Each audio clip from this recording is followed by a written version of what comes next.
140-летию Казанской оперы посвятил открытие нового сезона театр имени Мусы Джалиля. Среди основных событий работа над мессой си минор в постановке выдающегося Владимира Васильева, реконструкция «Пиковой дамы» и балета «Дон Кихот», показ спектакля «Джалиль» в рамках 70-летия Великой Победы и бенефис танцовщика-интеллектуала Нурлана Канетова. Другие детали в материале нашего культурного обозревателя Дмитрия Пивоварова.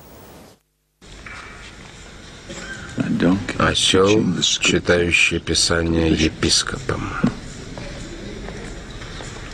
Папа лис, аббат обезьяна.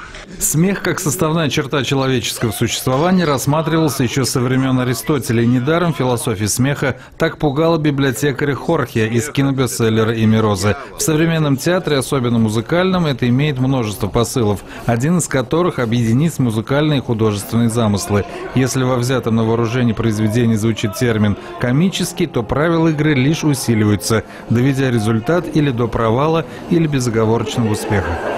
Что такое любовный напиток? С одной стороны, это какая-то сказка, это легенда, да, напитки, которые может воссоединить души. А с другой стороны, сегодня 2 бокала пива, и молодежь, она уже определяет свои взаимоотношения, любит она или не любит. Все стало проще и циничнее.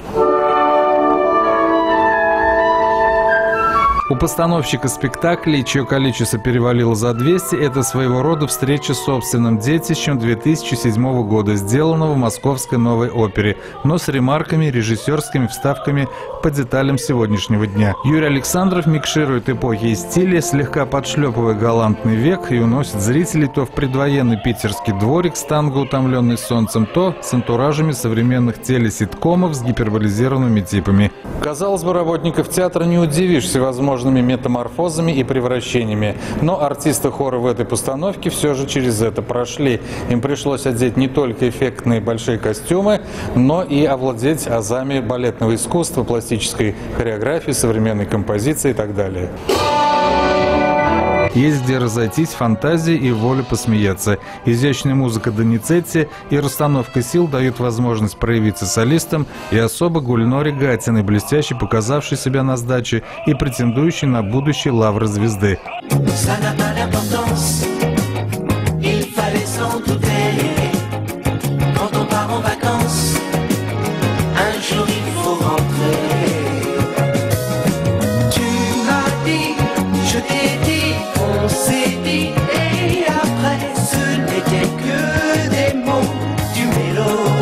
Хор статичный – это не хор театральный и не хор оперы. В этом смысле артисты хора очень, я считаю, набрали мастерства благодаря вот этой постановке.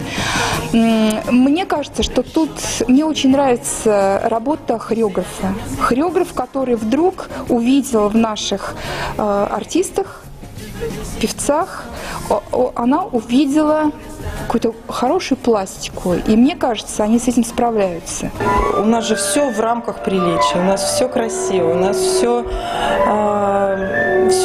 интересно обыграно. Я считаю, что это очень достойная постановка. Одна из последних премьер «Севильский цирюльник» уже побывала в Европе. По словам очевидцев, принята была гораздо теплее, чем в родных Пенатах. Впрочем, это уже аксиома. Стилистика восприятия материала складывается благодаря укладу жизни и театральным экспериментам. Кстати, о Европе. Предстоящие гастроли оперы и балета по уже наработанным годами маршрутам поначалу моделировались не без чувства тревоги, апеллируя к последним мотивам запретов на ряд продуктов искусства в связи с санкциями между Россией и ЕС. Опасения были и самой агентуры, потому что не знают, как поведут чиновники уже той страны, которая принимает. Речь идет об оформлении виз. В данном случае все прошло пока гладко, и мы надеемся, что теперь дальше будем смотреть реакцию публики. Первые спектакли уже состоятся в Европе. Это в октябре месяце. Это будет «Искатели жемчугов», «Бизе», опера. За основу берутся как и общечеловеческие ценности, так и театральные постановки, имеющие притягательность вне времени и политики. Если смысловая нагрузка не меняется на спектакль и существуют мастера, которые делают этот спектакль, то принципе, можно рисковать. Поэтому посмотрим реакцию публики. Однако настоящее чувство не приправишь никакими придуманными нововведениями. Театр дает возможность с помощью хороших сценических специй убедиться в этом лишний раз и снять шляпу перед чувством прекрасного. Последняя запись канал Метса спектакля «Золотая Орда» получила большой такой резонанс. И поэтому они предложили дальнейшее сотрудничество. Речь идет о спектакле «Джалиль». Дмитрий Пивоваров, Дмитрий Рженко, Александр Царегородцев, телеканал «Эфир».